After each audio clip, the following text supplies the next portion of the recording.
Welcome to the Tech Egg. Don't get scrambled. Enjoy the video. You start by preparing essentials.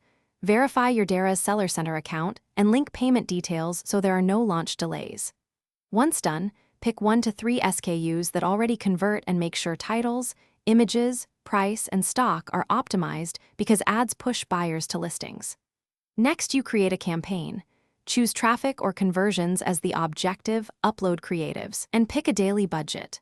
Start with $5 to $20 to gather data quickly without overspending. You now configure targeting and bidding. Add a mix of 15 to 30 high-intent keywords and enable automatic discovery to catch long-tail searches. For control, use manual CPC and choose the suggested bid, or go 10 to 20% higher on priority keywords to win auctions. Also enable category and competitor placements to expand reach, and schedule ads during peak shopping hours. Make sure to set negative keywords to filter irrelevant traffic and connect conversion tracking, so you can measure ROI accurately.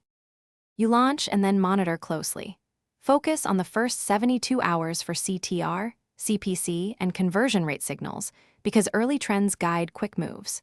Make optimizations. Pause keywords or placements that bleed spend, raise bids on high-converting terms, and swap in new images or titles to test lift. When results are profitable, scale budgets gradually by 20 to 30% while keeping CPA targets. If ad spend drains with few sales, the key troubleshooting tip is to check landing page relevance and disable low-intent keywords immediately. Thanks for watching. Consider subscribing if I helped unscramble your problems.